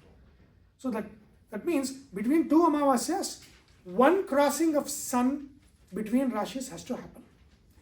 In the Adhika Masa, that doesn't happen. When the Amavasya is very close to when the sun moves, then what happens is between two Amavasyas, the sun doesn't move. There is no Sankranti. So if you look at this Adhika Masa that comes, I think in May to June, you will see that between that two Amavasyas, the sun is in the same Rashi. It is not moving. In every other month, lunar month, you will see the sun is actually moving to the next Rashi within that, between two Amavasyas, within that 30 days. Sun moves. Only in Adhika Masa, it doesn't move. There's something called a Shunya Masa. That means within two Amavasyas. So if you have overcorrected, so you have to bring it back in sync. It's all math. It happens, within two Amavasyas, if there's two Sankrantis, then you have lost a month. It's a Rikta Masa or something it's called. So there's one month which is removed. So it's 11-month year. There's a 13-month year generally, and then when it's overcorrected, there's 11th month year to bring it back in sync. But it's all just bringing things to sync between sun and moon cycles. That's what it is. Right? Okay, this concept. So now we have seen Graha concept, and then 27 nakshatras. Do I have to spell out the 27 nakshatras, or do you know? You know, right? It starts from. Okay, where does the nakshatra start from? Ashwini. No, the nakshatra cycle or the mala, nakshatra mala starts not from Ashwini. It starts from Kritika. Kritika. That's what it is. So it starts from Kritika, ends with Bharani. Kritika is ruled by Surya, Agni Deva. Bharani ruled by Yama. So it starts with Agni, is always the start. Yama is the end. Right? So that's the nakshatra cycle, it's always there. But yeah, the Rashi starts with Ashwini nakshatra. But the nakshatra cycle, the nakshatra itself starts from, actually, if you look at the nakshatra mala, it starts from Kritika nakshatra. Kritika, Rohini and all of those. And when we say, somebody said Ardra, was it you? Ardra. Like I said, Swaraloka is nakshatra. All the nakshatras, Swarloka, right? Swargaloka. So then, when we say, somebody went to Shivaloka, that's Ardra nakshatra. I feel important. Shiva is the ruler, Rudra is the ruler of Ardra nakshatra, Rudra. Somebody says, after death they've gone to Varanaloka, they're enjoying in Varanaloka. Which is that Varana? Which nakshatra will be? Shatavisha nakshatra. So they are in the Agni Loka enjoying Kritika nakshatra. They are in the Yamaloka, Dharma Loka. Not Yamaloka is Naraka Loka. But Dharma, there's a Dharma that is again ruled by Yama. But see, Yama has two faces, right? Like they say, one is I'm a hero and one I have a villain side also. Like Yama has that. For the bad people, he is Yama. He'll come as Ugra Rupa in the Naraka Lokas. For good people, he is Dharma. He's a good fellow. He's a judge. Yama is a judge. He is the one that judges good and bad karmas. So punishment and enjoy comfort. He is the one that determines that. So Dharma. So Bharani Kshatra is Dharma. Agni. So when we say they are in different lokas, Soma Loka, they are in the Chandra Loka. Chandra Loka is not moon. Right? Chandra Loka is not moon. What is Chandra Loka? Which nakshatra is ruled by Chandra? Soma. Rohini. No. Mrigashira. Right? Mrigashira nakshatra is. Rohini is ruled by Prajapati, Brahma. Right? So when we say they are in the different lokas, It's all they're talking about nakshatras. There's something called Nakshatra Sukta. You should go and, when you read that, it will talk about Devata, Adhidevata, and all those things, right? That's for each nakshatra. Huh? For each nakshatra. For each In that sloka. Yes, Okay. in the Sukta. Okay. Yeah, 27 nakshatras in the Nakshatra Sukta. It's a prayer to the Graha, the prayer to the Devata, all of them. So that's what it is, right? That's okay. So we have, this is, what is the Vasu's job? Givers and takers. They are the givers and takers of your prarabdha. They are bringers of fruits. Because you need somebody to bring, right? So this, you understood this.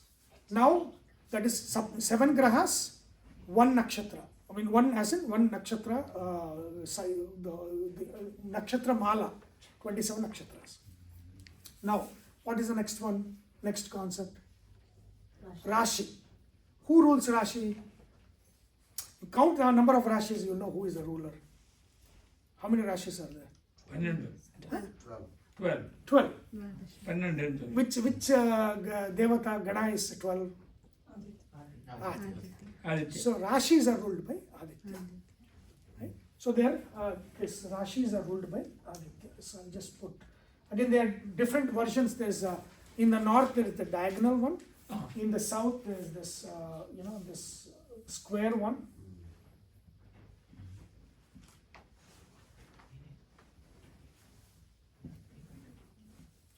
So in the north, the bhava is considered permanent. In the south, the rashi is considered permanent. So again, it's the same thing, different way representation. So When here, you say north-south, is it North India? North Karnataka, Allah. It's North India. North India. North India. No, even in the east side, East India, like Orissa, they have a different way of casting. So there's this square, there is diagonal, there is circle, and then in Orissa tradition there is something else. There is one more way. So, but everything is the same. Representing what is constant, what is moving is different. That's it. So in the diagonal version, the north way, the bhavas are constant. I'll explain to you what bhavas are. Rashis are moving. In the south, this version, rashis are constant, bhavas are moving. But I think we are jumping ahead, but that's something. So we'll use this because I'm kind of, I'm used to this. It's easier to explain this way. So your first Rashi, Mesha Rashi starts from here. Yeah. Mesha. Yes. Okay. Rishabha. Can you tell me? Okay, I need to know that you know the Rashis. Okay, Mesha, Mesham, Rishabha, Rishabha. Meena. You jumped ahead. Mithuna, Not Meena. Tell me in order. Oh, in order. Mesha, Rishabha, Mithuna, Mithuna, Karkataka, Karka Rashi, Simha. Simha Rashi, Kanni, Kanya Rashi, Kanya Rashi. ah, Tula. Tula Rashi. No woodlands. No woodlands participants. Vrishchika, Which one? Vrishchika, Tula after Tula, Vrishchika. After Tula Vrishika. Then Dhanu. then Makara. Makara. Then Kumbha, Kumbha. Meena. Meena is last. Okay, yeah. Okay. So that is the 12 Rashis. Yeah. 12 Rashis, which is ruled by 12 Adityas. Right? 12 Rashis ruled by 12 Tula Aditya. Yes. So what is a Rashi? In the general this one language popular. When we say Zodiac. there is no Constellation. no, not even Jyothishya. I'm saying there's a Rashi of all these carpets here. Means what? Heap. Heap. Rashi Oh, means heap. Rashi. Yeah. Heap of what? Resources. That means remove all of us from this room. What is left? Board, chair, all of these things, right? There's nobody. Can that give or take without us? So, No. but yeah, it cannot give or take. So Rashis cannot give or take anything. What does Rashi provide? Support, resources. Resources. Everything is provided by Rashi. So in this room, we are grahas. Okay. Everything else that I'm using here is Rashi. Rashi is what all the resources that are available in each of. So each one of the Rashi has different kind of resource. Right? So if this room did not have these things, I would not have been able to teach. A lot of noise is happening. I cannot teach. So that means that Rashi is not good for teaching. So what happens? Oh, Guru will be very weak in that Rashi, like that. So that you have to think like that, right? So that Rashis are the resources that will either help or hurt the Graha. Right? Now the same way, there's Graha Yogas. That means that you like yoga. This is a yoga. That means we have come together. Now if you are shouting and shouting and shouting and I cannot teach, that means that is not a good yuti. Right? So that means you are not good students. That means that when certain combination happens, like one is where the resources are not there to teach, one is where the resources are there but the students are not worthy of learning. Which means what? It means that yuti, yoga of that Graha Yogas are not good. So think of this exactly of how things work in this world, exactly how this works in Jyothishya. People don't like each other, Grahas don't like each other. I spoke about Surya and Shani, like that. So all of these things are there. Right? So this is ruled by 12 Rashis are ruled by 12 Adityas. Okay. You should also make note of, because again it comes in the sadhana side of it, but which Rashi is ruled by which Aditya, because then you can ward off certain things with that mantra to that Aditya. So this is Mesha. Which Aditya rules Mesha? Sun. Surya. No, there are 12 Adityas. I didn't ask you the 12. Who are the 12 Adityas? Oh. This is Dhata, Aryama, Rishabha, Mitra, Varuna, Indra. Then this is Surya, Pusha, Parjanya, Savita, Bhaga, Tvashta, Vishnu. Vamana, right? The last Meena Rashi. Meena is basically your moksha. So Vishnu is the last, is the lord of the last one. So why this is helpful? Why all these things are helpful? Because later on, hey, your Simha Rashi, Indra is the Devata. So if you do Indra Ashtakshari, Surya Mantra, Grini Mantra of Indra, this thing happens. So it is all the lordships and all of this, all that is important, because then it points to what kind of a sadhana is required for something related to this. So you need to understand that same way which Vasu and is through which Tattva and which Graha, there is all needed for the sadhanas that you have to do to ward off your Adrida and Drida Karma. That is very much necessary. All these things are basics. Right? So we looked at the Ashtavasus, which bring the concept of Grahas. But what is Graha a planet? In English we say 9 planets. But there are only how many planets? 5 planets. Right? Surya is a star. Chandra is a satellite. Rahu Ketu doesn't exist. They are shadows. So, but then they're all grahas. So planet is not the right word. I mean, we still use it. Graha means what? That which can grab. Even the English word grab comes from the Sanskrita root grah, which means to grab. It grabs. I mean, it grabs us. The grahas grab us to give us the fruits. We are in their influence. Right? That's what graha means. So it's not planet. It is, the real translation should have been grabbers. There are 9 grabbers. But that's not, we say 9 planets.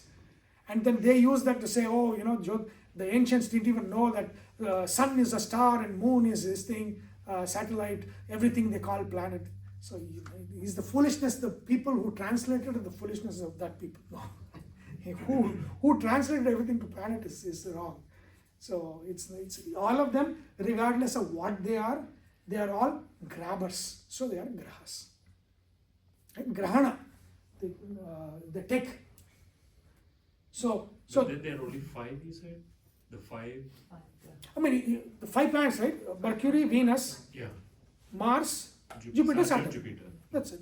Okay. There's, I mean, under the planets in science, I'm saying. These are the 5. Five. Sun is a star, moon is a satellite. Rahu Ketu, there's no concept in astronomy, but it's shadows. Basically, it's a shadow that's traveling.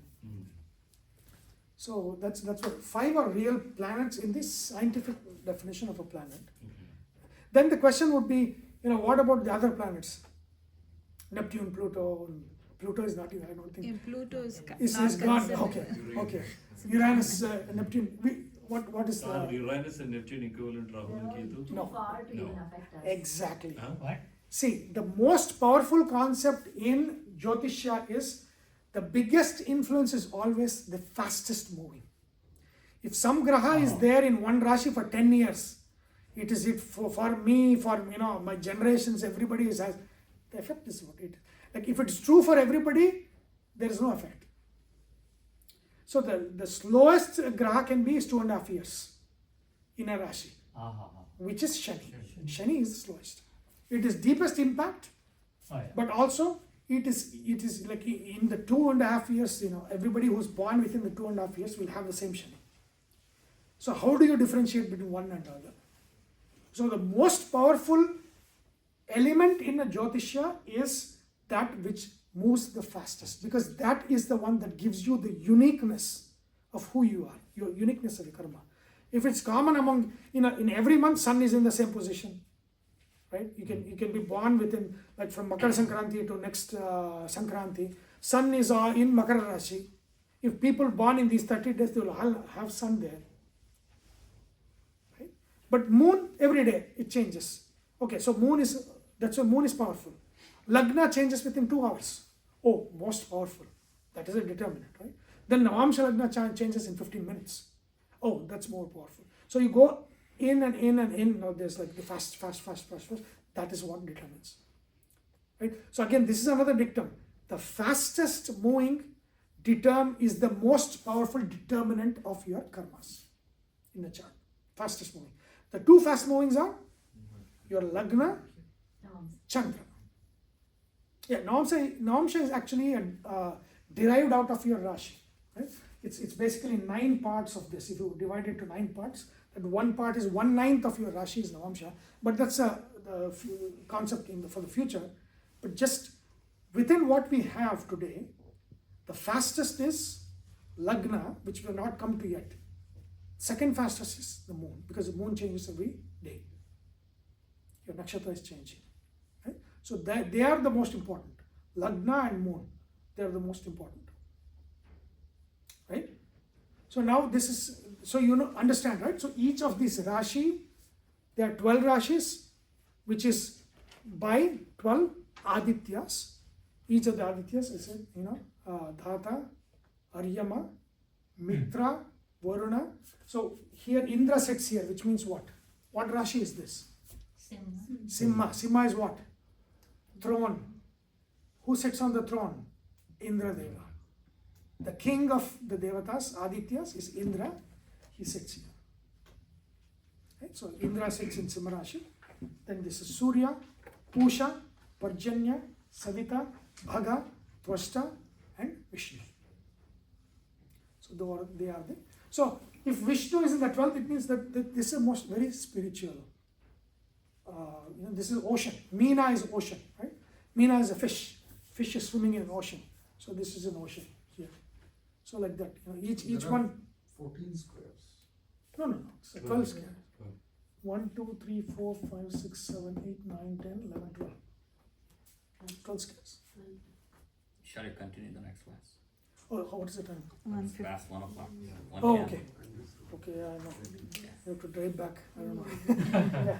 So we'll leave at this concept, but Rashi is the Rashi that the resources that it's giving you. It could be a helpful resource, it could be a hurtful resource, but it's available. So Rashi by itself cannot do anything. Why? Because it's Jada. It's the chairs, it's the fan, it's the table, it's the pen. They by themselves will not do anything. Who will give and take? The grahas that are in the Rashi. They are the ones that use the resource in that Rashi to give and take from you. That is, so that concept you have to see. So here the prime people responsible to give you the karma back is Vasus. Through Vasus, the Grahas. Grahas are very, very, very important. Right. Because they are the ones, they are the movers and shakers in Jyothishya. Without a Graha, nothing happens. Graha is the one that gives you everything. Rashi is just a resource that's available to the Graha to use. But Rashi is the one that determines whether they are in a powerful position, not so powerful position. Because if somebody is not powerful, they are not going to be able to help you. So you want these Grahas to be helpful to you. If they are villains to you, then they are hurting you. Right? So that means if they need to be helpful, then they need to be in a good Rashi. Which means to be in a good Rashi, you need to have a good karma from your past. So all of those things are translating to this position. Okay. Where this Graha falls in this is your prarabdha karma manifesting. Right?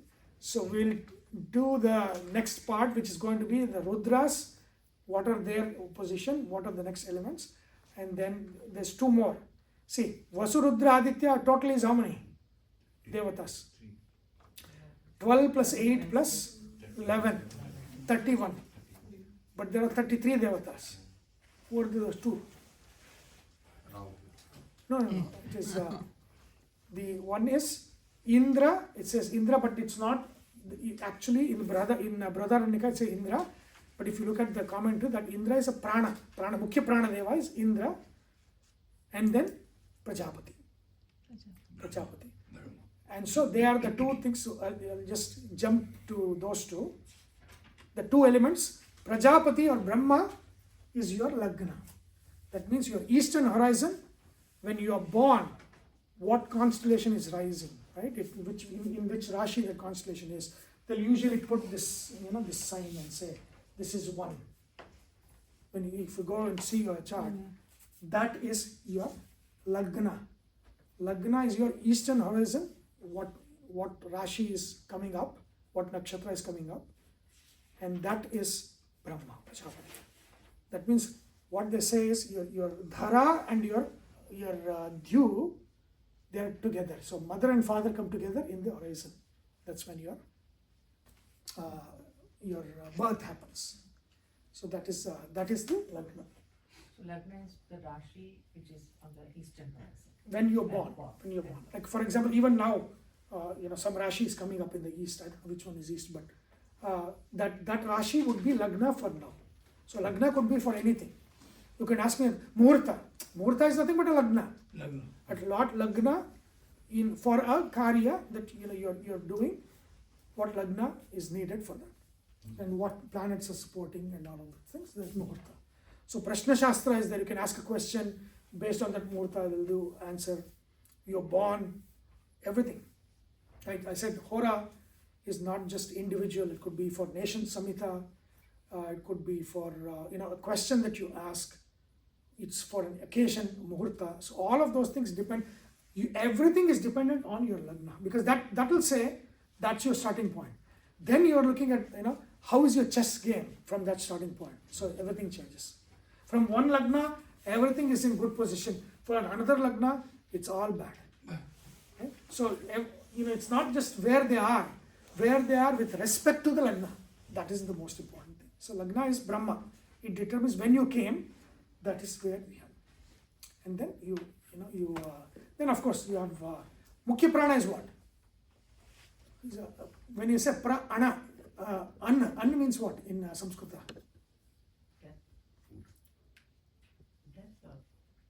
No, An is not breath. An means what? An means activity. Active. Anati means active, acts. So he's the Lord of action. Without prana, there is no action. Right? There's no breath, no action. And so, where is our action? It's where 10th house, which is 10. It's called as Karmasthana. So we'll go through that. So that means you have 8 Vasus that represent 7 Grahas, then the 27 Nakshatras. You have 12 Adityas that represents 12 Rashis, and then Rudras that represents something, and then you have Prana that represents the 10th house, and Brahma that represents the Lagna. This is the whole concept. These are the 33 elements. 33 devatas are 33 elements of Jyothishya. And now however these things act, that will determine how your karma is manifested. So we'll take up Rudragana in the next class, and what they are and how they are manifesting, and then with this foundation, so next class I want you to bring your chart. There's so many online thing available. Your chart, your family, who are well, that you can say, okay, this tallies. So bring the chart, because even with these very foundational simple concepts, you can see how these work on the chart. Right? You can break this into a lot of things. You can break this into two halves, and then you can look at how which half the planets are there, which half it's not there, what does it influence. You can break it into like 3 times 4, 4 times 3. So and then you can see where they are in those things, and what tattvas is majority in your chart. How does it influence how you see the world? So very simple. You can actually already make the prediction just based on these fundamental concepts. You don't have to know bhavas and all of that. You just with these foundational ones, you can look at all of that. So if you bring your chart, we'll see whether it tallies or not and what is there. It will be more interactive and more fun. Okay.